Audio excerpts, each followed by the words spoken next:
Thank you, Madam Speaker. I rise today to update this Honourable House on the unprecedented level of international financial support mobilized for Jamaica following Hurricane Melissa, and to outline how this support aligns with our structured, disciplined and forward-looking national reconstruction strategy.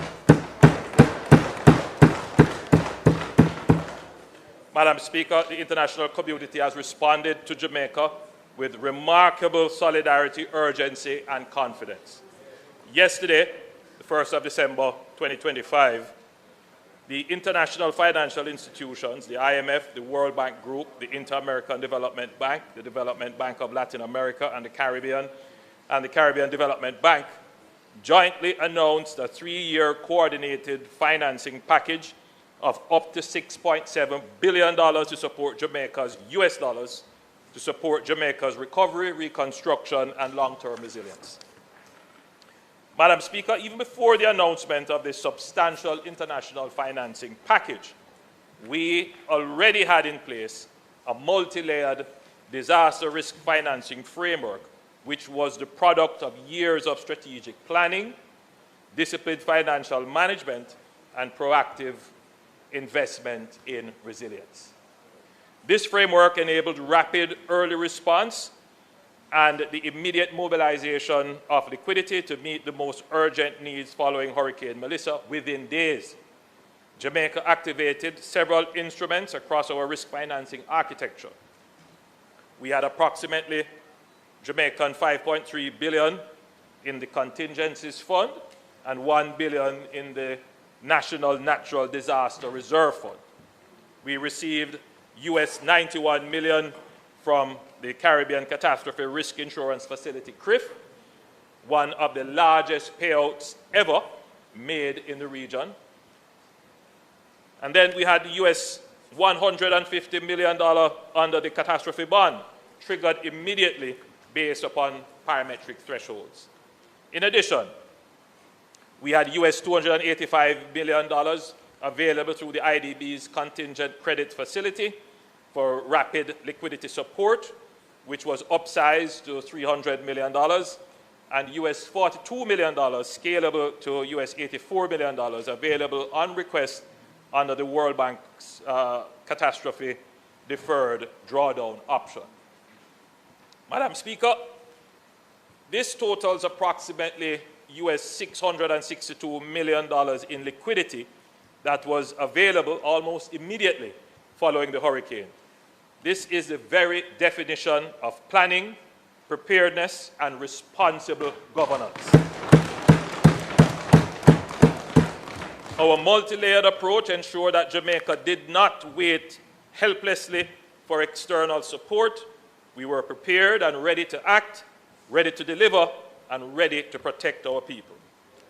However, Madam Speaker, the scale of the disaster is without precedent in our history.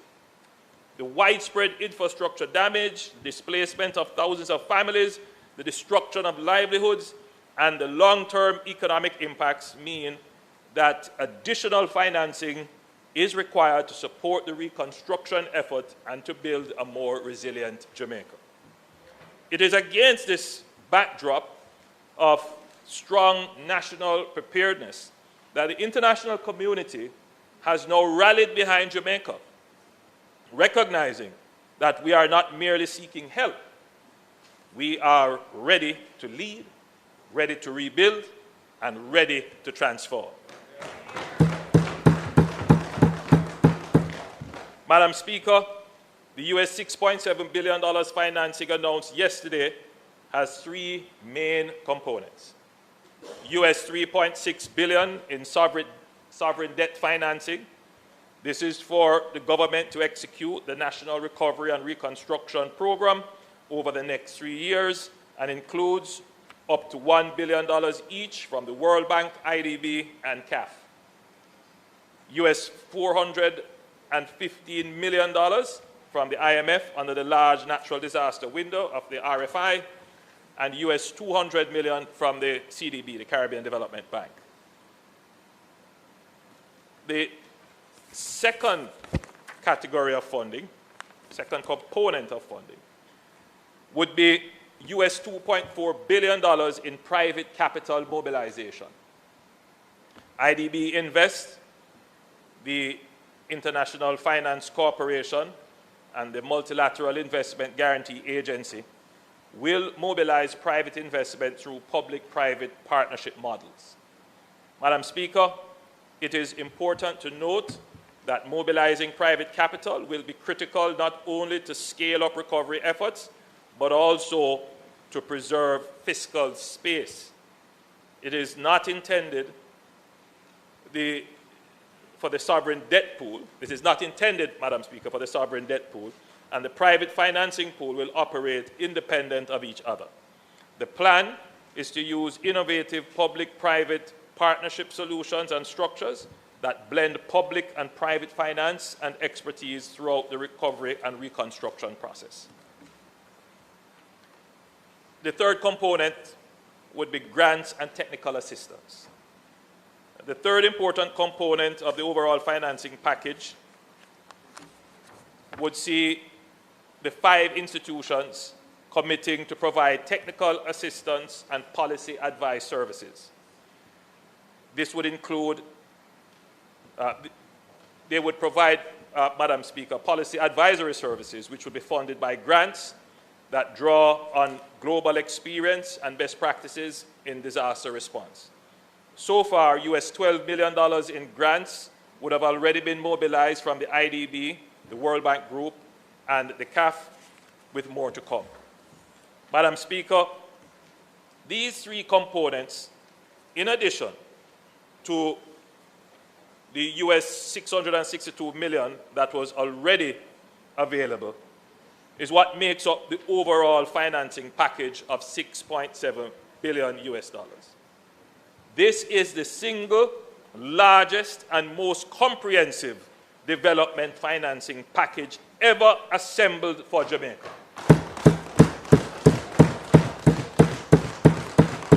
It gives us the liquidity, the fiscal space, and the multi-year investment framework required to rebuild stronger and more secure for our future. Securing support of this magnitude within 1 month of Hurricane Melissa is nothing short of historic. It reflects sustained, direct, and proactive engagement at the highest level. Over the last several weeks, we have had extensive engagements with the heads of the IMF, the IDB, the World Bank Group, CAF, and the CDB, as well as other leaders at the G20. But, Madam Speaker, let us be clear. Engagement alone would not have produced this outcome. The swift, coordinated response from the IFIs is a direct vote of confidence in Jamaica's governance.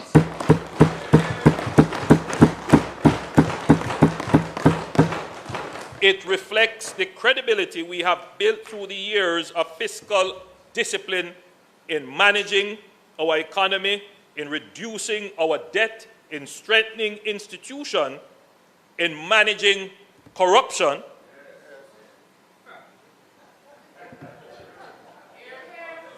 which is the lowest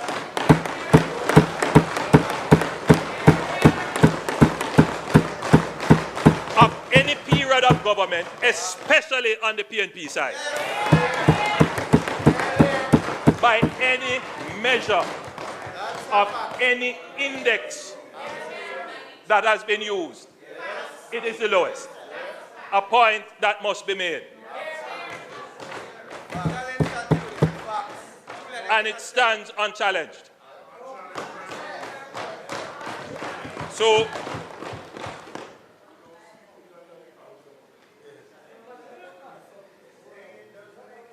the swift and coordinated response is a vote of confidence in the administration of the affairs of Jamaica. Madam Speaker, Jamaica today stands as a credible, responsible, and trustworthy sovereign. And it is that credibility which unlocked this extraordinary level of global support at our moment of greatest need. This morning, the Minister of Finance and myself, we met with the heads of the institutions to outline the next steps, align implementation pathways, and prepare for rapid disbursement. Madam Speaker, the message from the IFIs, that is the international financial institutions, could not have been clearer. They told us directly that Jamaica, already the case study of fiscal responsibility for the world, now has the chance to become the poster child for post-disaster recovery and reconstruction.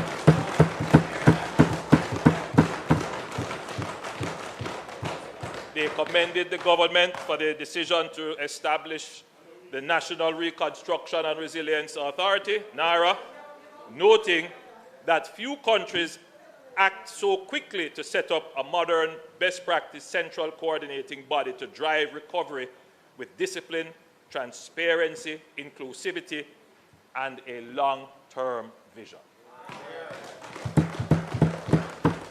Madam Speaker, these institutions are not looking at Jamaica as a country in crisis. And for that matter, it should be said, neither is the government. House Leader. Madam Speaker, with the Prime Minister's time for speaking having expired, we ask that he be extended to complete his presentation.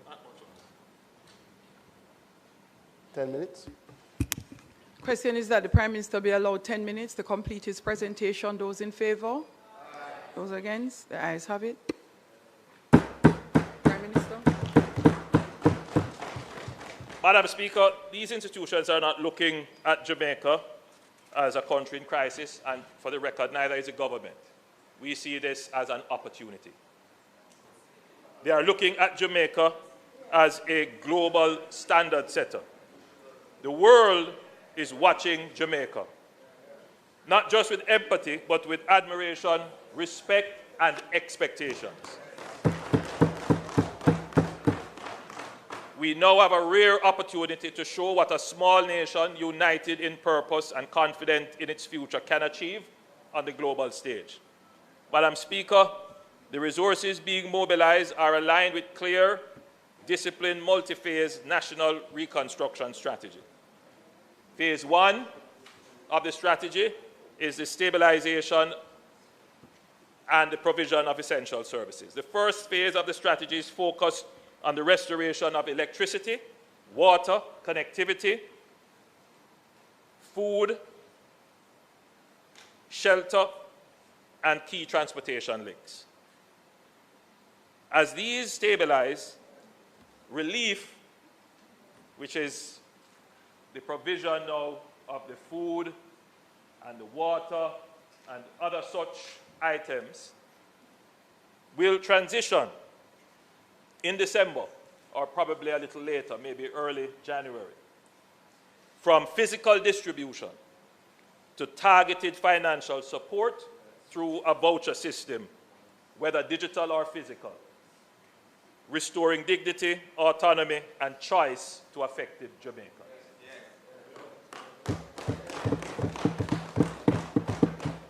Phase two, which is the economic and social recovery. So that next phase will be the reopening of schools, restoration of health facilities, support for farmers, small businesses, and tourism operators, and the reactivation of the local economy. Already we have begun that, Madam Speaker. A central pillar of the government's national recovery strategy is direct support for micro, small, and medium-sized enterprises, the backbone of Jamaica's economy and the most vulnerable to prolonged disruption. The MSMEs are essential to employment, rural livelihood, supply chain recovery, and the restoration of commercial activity across the island. Ensuring their swift restart is therefore critical to Jamaica's overall economic rebound. In this context, the Development Bank of Jamaica has launched its Business Recovery Program, a comprehensive package to restore operations across agriculture, manufacturing, tourism, and health, with a strong focus on MSMEs.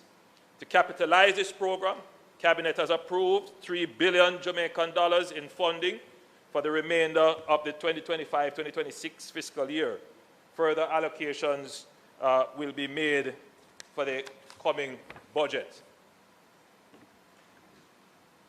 Then, phase 3, resilient reconstruction. Madam Speaker, this third phase will focus on resilient considerations. This is the heart of our long-term strategy. Every major investment will reflect stronger engineering, climate-ready design, and future-proofing. This includes resilient housing, rebuilding schools, hospitals, and public buildings to higher resilient standards, including relocating them where necessary. Climate-smart roads and bridges, coastal and river defense systems, including natural defenses. Strengthened public utilities and grid resilience. Digital and transport infrastructure to support productivity. Our reconstruction is not merely about restoring what was lost. It is about building a stronger, more competitive Jamaica capable of withstanding future climate shocks. Madam Speaker, we will approach reconstruction as a growth-inducing strategy. I know from this that the question will be asked, why are we celebrating more debt? We are not celebrating more debt. What we are celebrating is the opportunity to make a massive investment in our infrastructure, in our people, in the services that improve productivity. And it is that investment, Madam Speaker, that will expand our economy relative to our debt, and therefore, in short order, you can look forward to growing, increased revenue, and a relatively smaller debt to the size of your economy. We have never before had an opportunity to spend $6.7 billion relative to our GDP. We have never had that opportunity.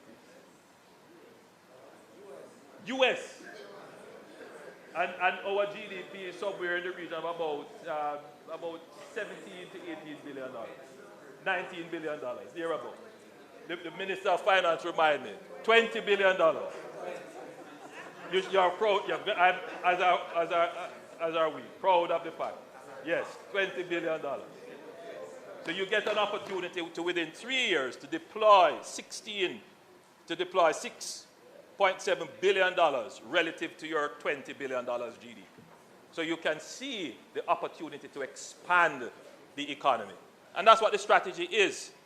And I'm encouraging all Jamaicans, regardless of political persuasion, to embrace this opportunity, to shift from crisis mode, to move from disputes over the distribution of a care package here or some lumber there, and start to think, how are we going to play our part in the new possibilities provided here for all Jamaicans to benefit? So, the reconstruction effort being deployed across infrastructure, housing, digitalization, logistics, agriculture, and energy will create thousands of jobs, crowd in private investment, improve national productivity, protect fiscal sustainability, because make no mistake, there will be those looking on at our currency and say, can the central bank defend? Do we have reserves? Well, with this, we will be in a superior fiscal position to give confidence and certainty to our business sector. We will turn this moment of crisis into an opportunity to transform. Madam Speaker, Jamaica has never lacked ambition. What we have lacked for decades is the financial wherewithal to match that ambition. Today, that has changed. For the first time in our history, our national development vision is backed by a robust, multi-year, multi-partner financing envelope. Madam Speaker, we now have a clear reconstruction strategy, an empowered institutional framework, unprecedented international support, and a united national will. This government will move forward with urgency, discipline, and transparency as we lead Jamaica into a new era of resilience, recovery, and growth. I thank you, Madam Speaker.